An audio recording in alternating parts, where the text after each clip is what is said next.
Hey, boys and girls. I'm assuming boys are watching. Everybody watches Being Mary Jane, right? I love that show. It's one of my favorite shows. Everybody knows I've recapped it for like a really long time. I think all 4 seasons or 3 seasons, four, I guess, counting now. Welcome to my recap of the season 4 premiere of Being Mary Jane. Hopefully, you watched the premiere episode and you saw my commercial for Pantene. I'm really excited to be working with Pantene and BET and Being Mary Jane this season. I'll be recapping each episode on air on BET for the premiere of every new episode each week. So for 10 episodes, you'll see me 10 times in different commercials. So cute little look. Pantene hair, it all worked out. Like, who knew? Anyway, to the new episode of Being Mary Jane. So Being Mary Jane was supposed to be airing at 9 p.m. on Tuesday. And President Obama announced that he was going to do his farewell. It's going to air live. And so, of course, everybody picked it up. So Being Mary Jane, of course, going up against a presidential address, it's the farewell of the first Black president. It would have just been weird for BET to be airing like a new show when the first Black president, is saying goodbye and everyone's really depressed. I felt like the whole presidential farewell was like dad trying to tell us that, he's leaving, but it's all going to be okay. But we don't have mom either. It kind of felt like he was trying to reassure us, like, not to lose hope and everything was going to be okay. But my God, man, like, have you seen what's coming next? So someday I hope that he says like his real feelings about Trump. I understand why he can't, because it would send everyone into a panic and the stock market would crash. But yeah. So after watching the farewell address, in which like I'm literally crying and sobbing and just distraught, then like 2 seconds later, it's the premiere of Being Mary Jane. There's a lot of change going on. MJ's got like a new job. She and Kara are in the city now. I would have died if Kara wasn't, in New York with her, because she and Kara are like why I tune into the show. Like, I like Kara. I don't really like Mary Jane all the time. I relate to her, but I don't always like her. I always like Kara. So it's fast forwarded. We've done this huge leap from like the last episode. She's been in New York for all of 2 days. She just spent $20,000 on a matchmaker. She's starting a new job. She's in a new city. She's meeting some guy at the bar and she doesn't know his name and she's taking him home. And I'm like, the classic example of somebody who tries to change their emotional problems with their geographic location. And MJ seems to miss the idea that wherever you go, there you are. And at some point, I get so frustrated with her because it seems like she never gets it. Like, she's like one of those women who watches, I don't know, back in the day, I guess, who watches Sex in the City and then moves to New York and wants to live some sort of like Sex in the City lifestyle. And it's like what works as a TV plot or what's great for a TV character doesn't necessarily play out well in life. I feel like she wants to be this sort of very carefree, cosmopolitan, urban woman. And she has an idea of what that is, whether it's in Atlanta or whether it's in New York. And it's like, at what point are you going to realize that's not really who you are? And I feel like that's the story of MJ. I feel like she's consistently trying to make fetch happen and it just doesn't work for her. And it's very frustrating for me to watch as a viewer. It's very compelling for a storyline because there's always craziness coming. But at some point, I just want her to make like good decisions, But I guess that wouldn't be good TV. Anyway, Kara Mama is in New York with her and she's like the bestest bestie ever. MJ is freaking out right before she goes on set. Kara gives her a pep talk and then of course everything's well. At the job, MJ has a mentor, sort of like the Barbara Walters to Oprah. Oprah's always gushing over Barbara Walters. Rhonda is MJ's version of Barbara Walters, so she's completely enamored by her. And Rhonda seems really sweet. She gave MJ her makeup artist and her hair guy. So I don't know. So in real life, I think Black women at a job can absolutely get along and be besties and be, supportive and have a mentoring what's the word, reciprocal sort of relationship. But just because MJ is MJ, I know that this doesn't end well. So I look forward to whatever drama is surely to come. So what do we think of Lee? I'm not really sure how I feel about him. And I think I'm giving him a pass for asking her in the moment that they're about to have sex, like, are you okay? Do you want to proceed with that? Because as we all know, there's a lot of guys that wouldn't. They totally would have been like, well, you hit on me at the club and you solicited my penis. So now that we're here in this moment, I'm not trying to hear no. But he asked, and I think he would have stopped if she said, no, I'm not okay.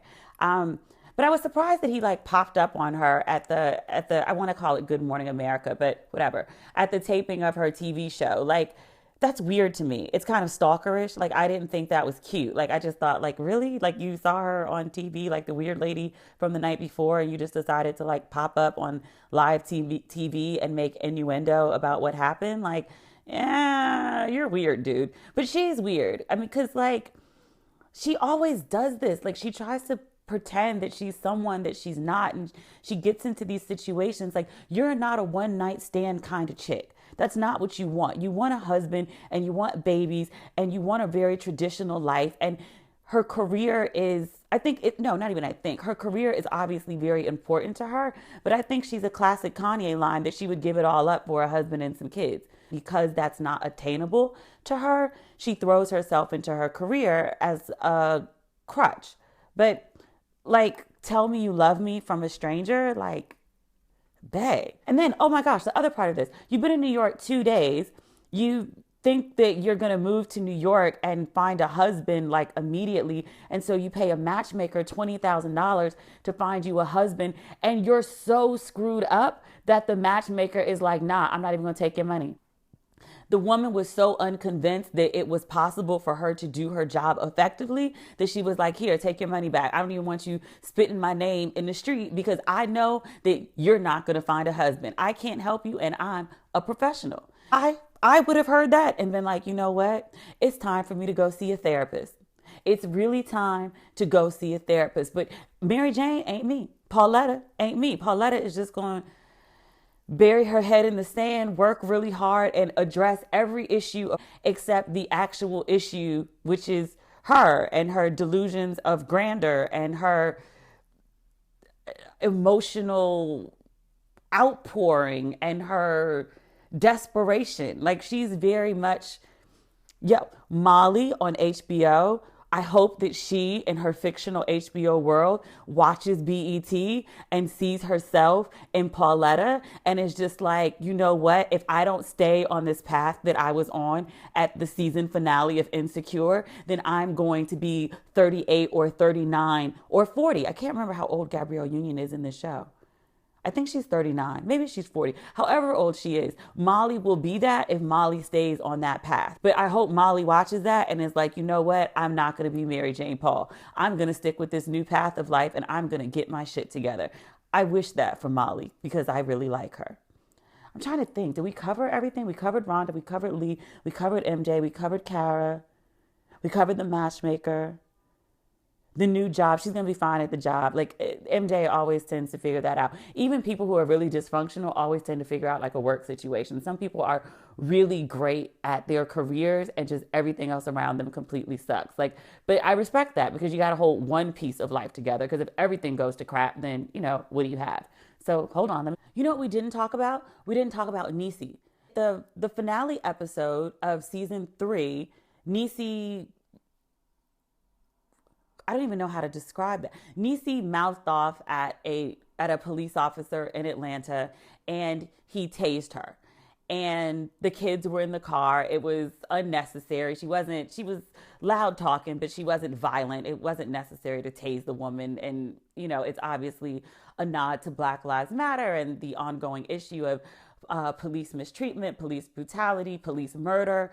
So it was very timely then and now to talk about. But I feel like we glossed over that whole thing. So I'll see what they talk about as the season progresses. But I'm glad to see that Niecy is doing well. Don't know what's going on. She's hanging out with her ex again. I know it's like the kid's dad, but they didn't always hang out. But maybe that means he's more involved in his daughter. It's his daughter, right? I hope, whatever. But maybe that means he's more involved in his child's life this season, which is a plus for everyone. And I'm trying to think. I think that's it. I've covered everyone. I covered Niecy. I covered the family. I think that's it. So let me know your thoughts about the new episode in the comments.